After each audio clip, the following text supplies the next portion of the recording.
Hello students, welcome to Bhatner IAS. Bhatner IAS की YouTube classes में आप सभी का स्वागत है। एनसीईआरटी साइंस हम दोबारा से शुरू कर रहे हैं, बहुत एक लंबे गैप के बाद में। हमारी 7th एनसीईआरटी तक हम कंप्लीट कर चुके हैं। जो हमारे नए व्यूअर्स हैं उनको मैं सजेस्ट करना चाहूँगी कि क्लास 7 तक का जो एनसीईआरटी है 6 और 7 का, वो प्लेलिस्ट में जाके चेक करें, वो ऑलरेडी अपलोडेड है, तो वहाँ से वो कंसल्ट कर सकते हैं। तो शुरुआत करते हैं हमारी 8th क्लास एनसीईआरटी की। तो चैप्टर फर्स्ट रहेगा हमारा crop production and management. Crop production and management जो फसल उत्पादन एवं प्रबंधन, जिसे हम हिंदी में हम कह सकते हैं फसल उत्पादन एवं प्रबंधन। देखिए, फसल उत्पादन एवं प्रबंधन से हमारा क्या तात्पर्य है? फसलों का उत्पादन करना और उनकी मैनेजमेंट करना। जो हम एग्रीकल्चर की बात करते हैं, खेती बाड़ी की हम बात करते हैं, तो कोई बहुत आसान काम नहीं है। उसमें भी हमें मैनेजमेंट की ज़रूरत पड़ती है। बहुत सारी चीज़ों को हमें देखना होता है, समझना होता है और मैनेज करना होता है। तो यहाँ जो पहली टर्म हमारी आ रही है जिसे हम कह रहे हैं फसल, तो एक्चुअली फसल है क्या? फसल क्या होती है? देखिए, जैसे हम इंग्लिश में हम क्रॉप कह देते हैं। जब हम एक बहुत बड़े लेवल पर हम एक ही तरह की पौधे उगाते हैं तो उसे हम क्या कहते हैं? फसल। देखिए, हम अपने घर में पौधे लगाते हैं, उसे हम क्या कहते हैं? गार्डन कहते हैं, लॉन कहते हैं। लेकिन जब खेतों में जब वही पौधे हम लगाएंगे तो उसे हम क्या कहेंगे? फसल। यानी कि जब एक ही किस्म के पौधे जब बहुत बड़ी मात्रा में, बड़े स्तर पर एक ही किस्म के पौधे बहुत बड़ी मात्रा में जब लगाए जाएंगे तो उसे हम क्या कह देंगे? क्रॉप कहेंगे, यानी कि फसल कहेंगे। एक ही किस्म के पौधे जब किसी स्थान पर बड़े पैमाने पर उगाए जाते हैं तो उसे हम फसल कह देते हैं। अब अगर हम फसलों के प्रकारों की बात करें तो फसलों को हम मेनली 3 कैटेगरीज में हम डिवाइड कर सकते हैं। सीजन के आधार पर, जो हमारा सीजन है इसके आधार पर हम फसलों को 3 टाइप में हम डिवाइड कर सकते हैं। 3 तरह की फसलें हैं। कौन कौन सी हैं? खरीफ एंड रबी। खरीफ की फसल और रबी की फसल। तो अब हम जरा इनमें डिफरेंस देख लेते हैं क्या है। सीजन के अकॉर्डिंग जो हम डिफरेंस की बात कर रहे हैं, देखिए, जो खरीफ की फसल है इन्हें वर्षा ऋतु में बोया जाता है। वर्षा ऋतु में बोया जाता है। अगर हम इसको लिखें तो कब बोया जाएगा इसे? वर्षा ऋतु में।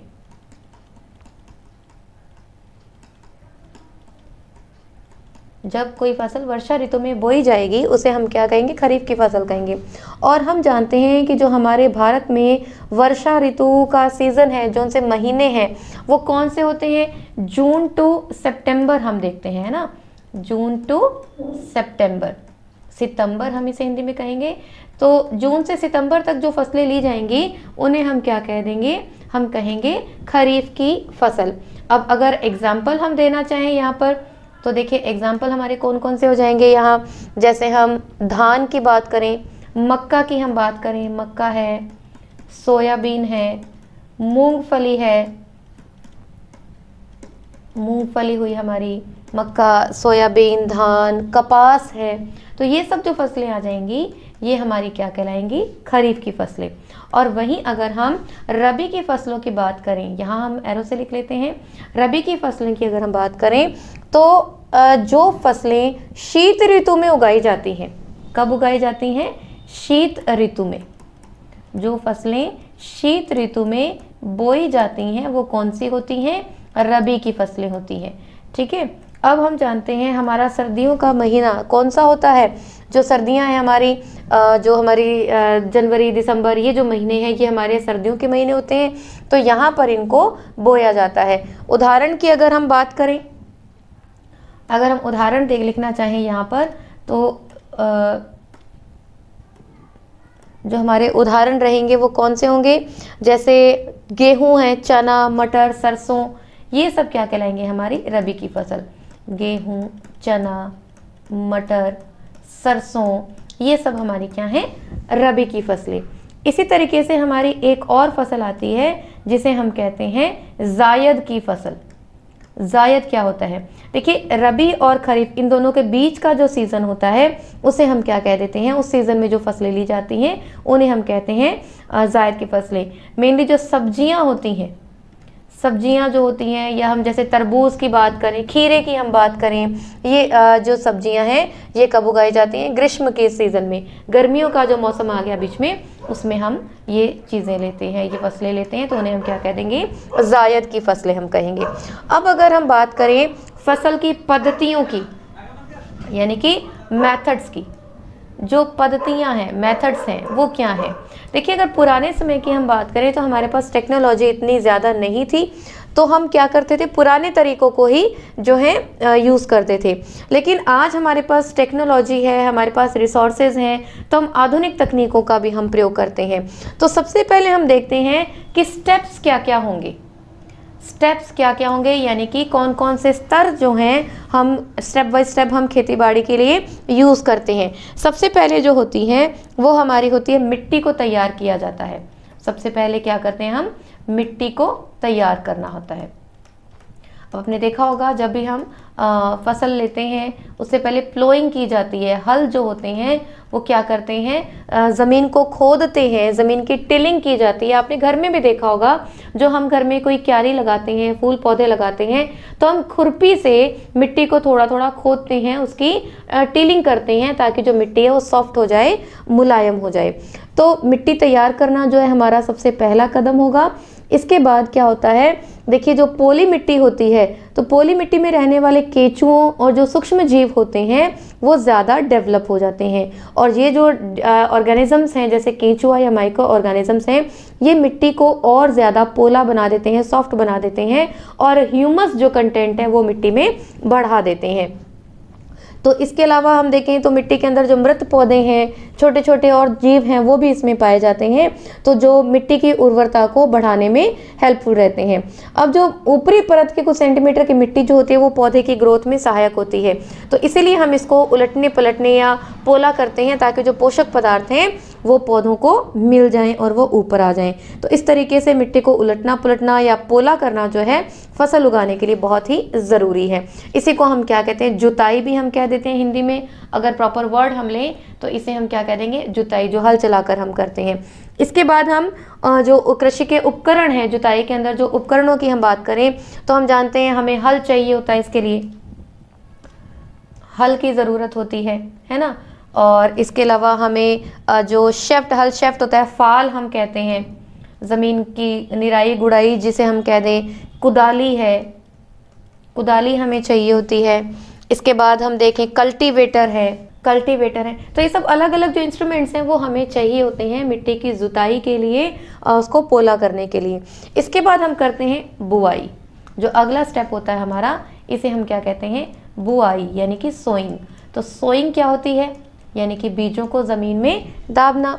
अब जब बीज होते हैं तो बीजों का सबसे पहले हम क्या करेंगे? बुआई किसकी होगी? बीजों की होगी। किसकी?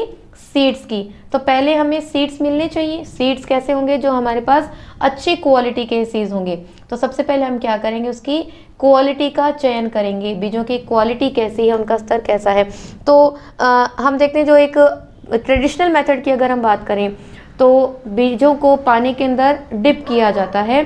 जो हल्के बीज होते हैं, खोखले बीज होते हैं, वो ऊपर आ जाते हैं, और जो सही या हम कहें गुड क्वालिटी के बीज होते हैं वो नीचे बैठ जाते हैं। जैसे आपने अपने घरों में भी देखा होगा, हम दाल चावल बनाते हैं तो पानी में भिगोते हैं, तो जितनी भी गंदगी होती है या जिन दाल के अनाज के दाने के अंदर घुन लगा होता है वो खोखला हो जाता है, वो ऊपर आ जाता है।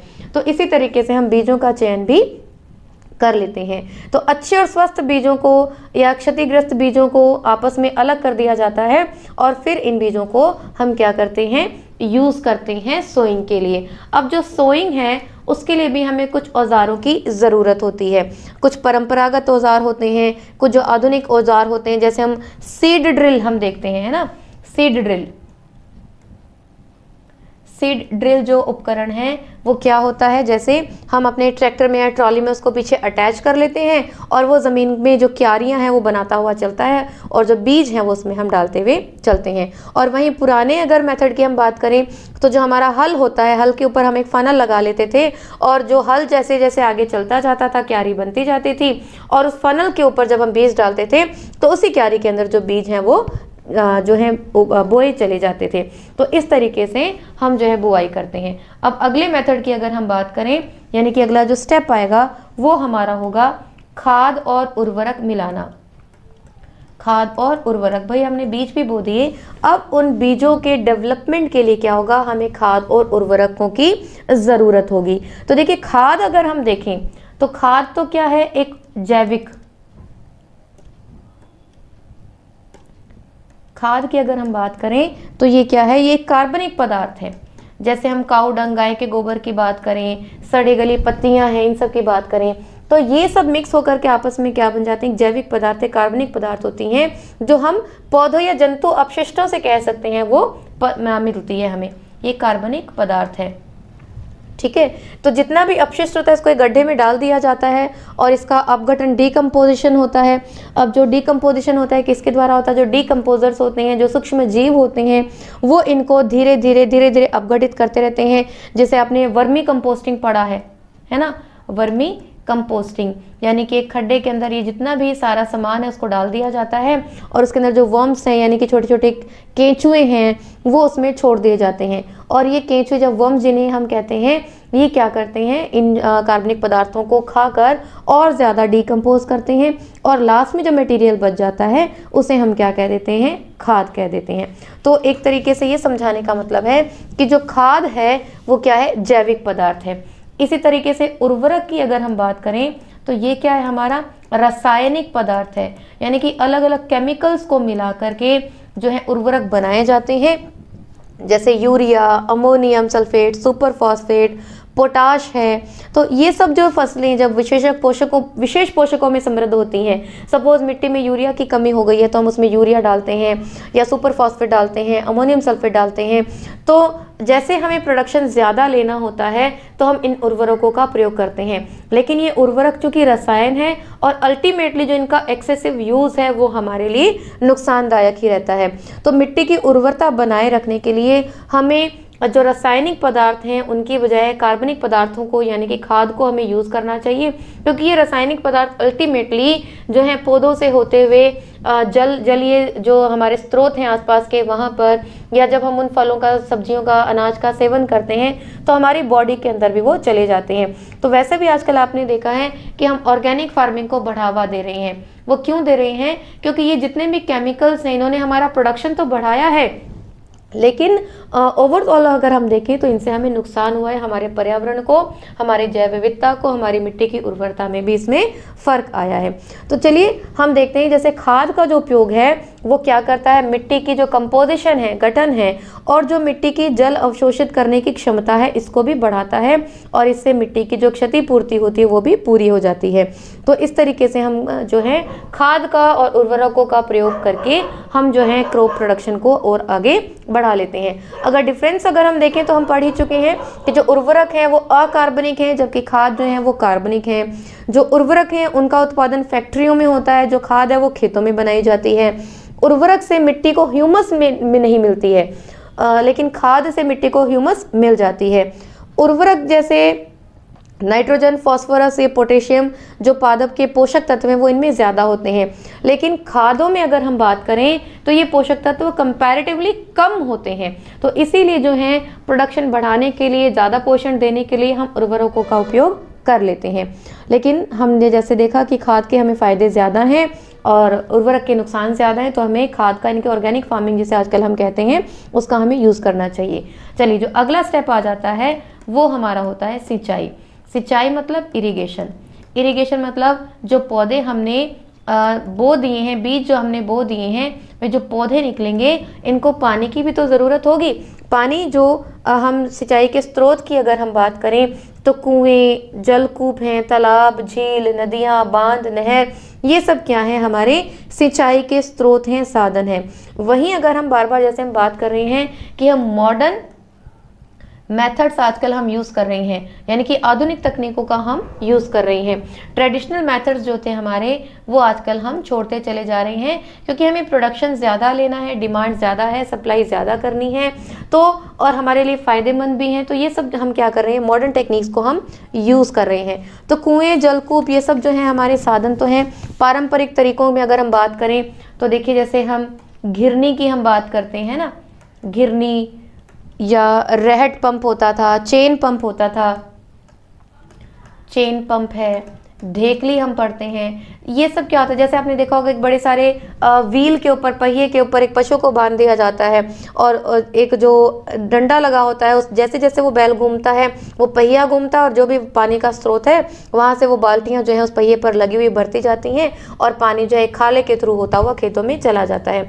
तो ये हमारे पुराने मेथड हैं, रहट जिसे हम कह रहे हैं, मोट, घिरनी जिसे हम कह रहे हैं, चेन पंप है, ढेकली है, ये सब क्या है हमारे पुराने मेथड हैं। वही मॉडर्न टेक्निक्स की हम बात करें तो हमारे पास ड्रिप इरिगेशन है, ड्रिप इरिगेशन हम जिसे कहते हैं, या स्प्रिंकलर मेथड हम पढ़ते हैं।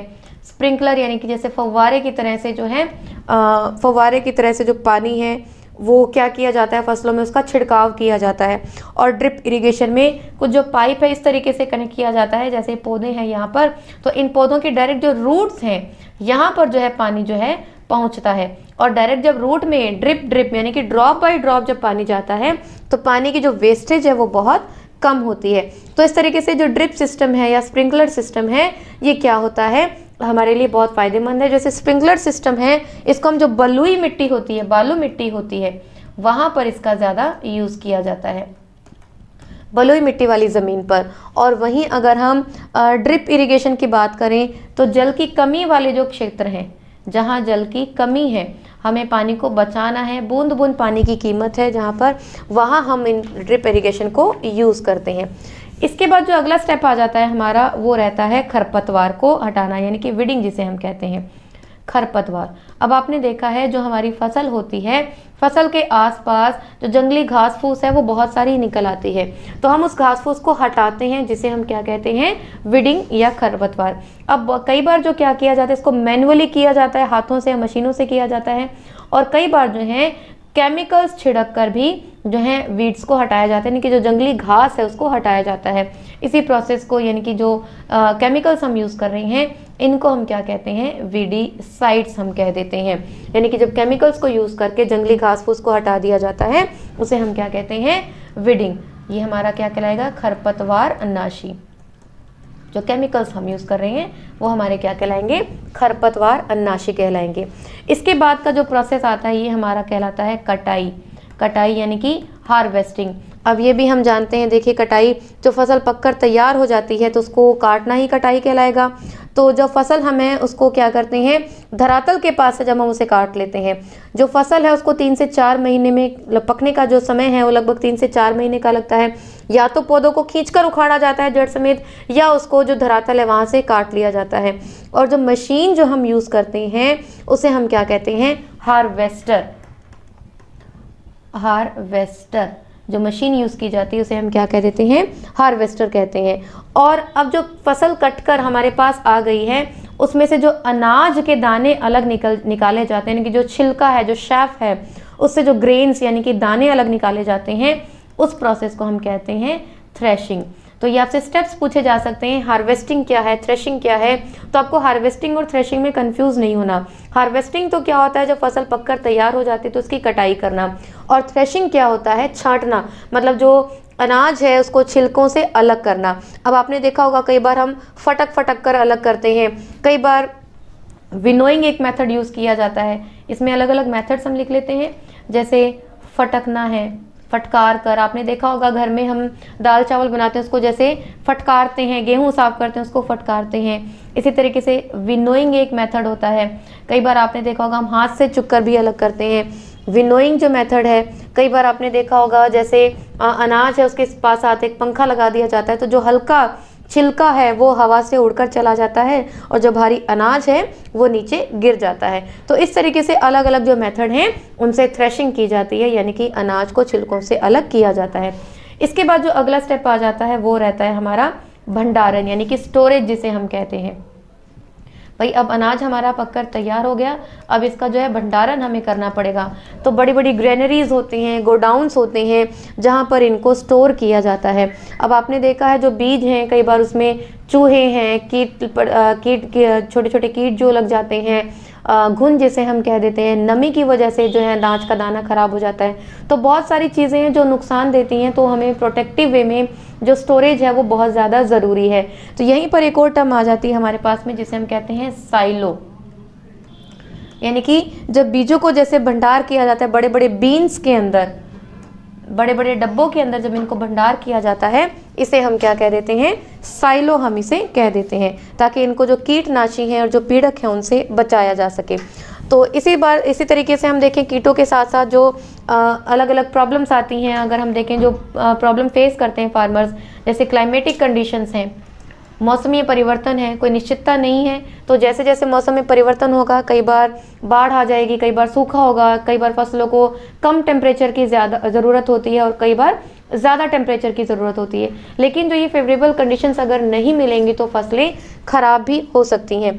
तो इस तरीके से हम जो क्रॉप प्रोडक्शन और मैनेजमेंट की हमने बात की, जो हमारी टर्म थी, तो आपने देखा किस तरीके से जो अलग अलग स्टेप्स हैं, इन स्टेप्स के थ्रू हम क्रॉप प्रोडक्शन को आगे बढ़ाते हैं और सारी चीज़ों को मैनेज करते हैं। साथ ही यहाँ पर हम पशुपालन को भी इसी में ऐड करते हैं, जो पशुओं का पालन है। जैसे हमने प्लोइंग की बात की, जब ट्रेडिशनल मेथड्स हम यूज़ करते हैं तो हम गाय बैलों के थ्रू जो है वो करते हैं, प्लोइंग करते हैं। तो इस तरीके से जो पशुपालन भी है कृषि के साथ साथ हम पढ़ते हैं। तो अब हमने कृषि की पद्धतियाँ पढ़ी हैं, फसलों के बारे में, उर्वरक के बारे में, कटाई, सिंचाई, जो फसलों के प्रकार हैं, हमने भंडारण के अंदर साइलो को पढ़ा, खरपतवार नाशी यानी कि जो वीड्स हमने पढ़े, विडिसाइड्स हमने जिसे कहा, विडिंग जिसे हम कहते हैं। तो ये अलग अलग स्टेप्स हम पढ़कर जो हमारा आज का चैप्टर है हमारा यहीं पर कंप्लीट होता है। होप यहाँ पर आपको सारा टॉपिक क्लियर हुआ होगा। फिर भी आपको कोई डाउट हो तो कमेंट बॉक्स को आप यूज़ करें, आपकी क्वेरीज को ज़रूर सॉर्ट आउट किया जाएगा। बाकी वीडियोस देखते रहिए, अगले वीडियो का इंतजार करें। Till then keep watching and keep sharing. Thank you.